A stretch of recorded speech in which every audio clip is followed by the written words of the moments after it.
The lure of one fifth and final chapter bested last week's fifth and final chapter this weekend in a close race.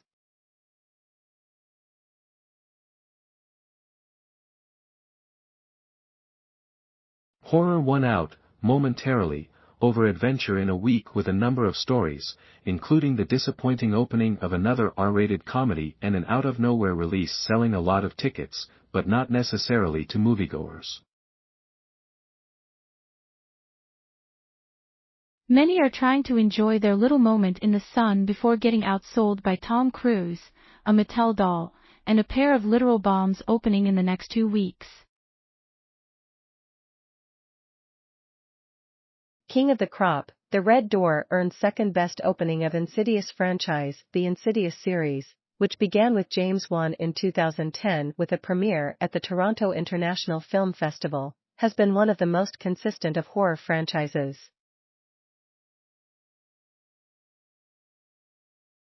After stretching a modest $13.2 million opening on April Fool's Day in 2011 into a successful $54 million run, the first Insidious spawned the first of its sequels in 2013.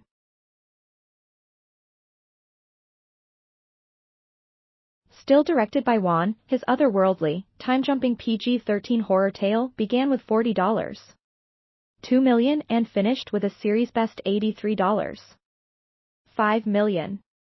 Insidious, Chapter 3 opened well in June 2015 with $22.6 million and ended with a series low of $52.2 million. But in January 2018, Insidious, the last key hit with a $29.5 million start and $67.7 million domestic. Now it all presumably comes to an end with Insidious, The Red Door.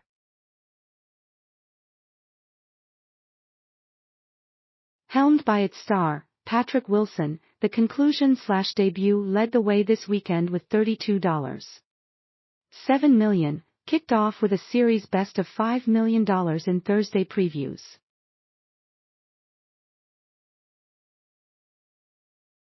Apart from the first film, which rode good word of mouth to a 4.06 multiple over its opening weekend, the sequels have never multiplied over 2.31. That number would rank between this year's The Pope's Exorcist, 2.22, and Scream 6, 2.43.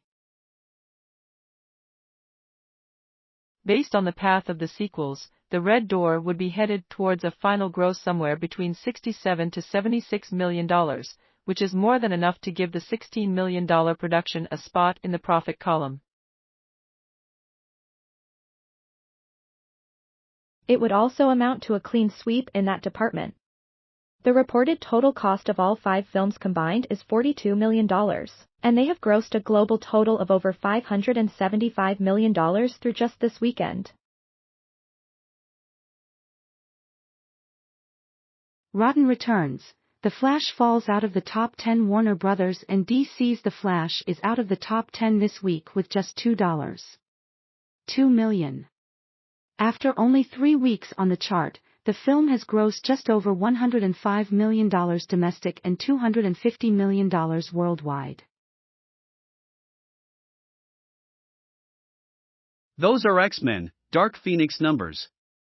The film right now is on a list of $200+ million budgeted films that did not reach $300 million worldwide, and 2 of those debuted in the pandemic era: Wonder Woman 1984, Jungle Cruise.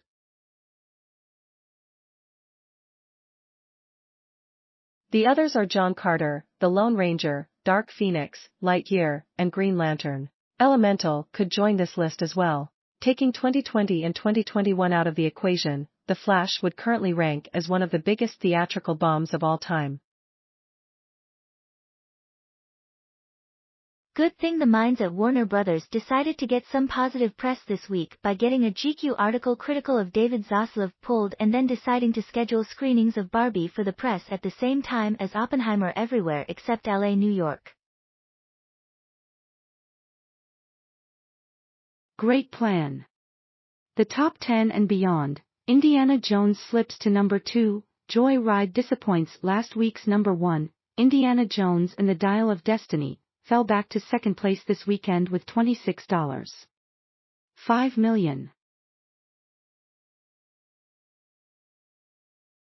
Let's dispense with the idea that this film has any chance of turning a profit. It does not. Instead, we can look at how the film is doing for theaters, and by that metric, as suggested last week, it is doing just fine. Indie's total in its first 10 days amounts to $121 million, which puts it about another week away from being the fourth highest grossing film of the summer. Momentarily. It has already outgrossed The Flash and Elemental, and it will outgross both Fast X and Transformers: Rise of the Beasts with ease. Thanks for watching. Please give us a like and subscribe.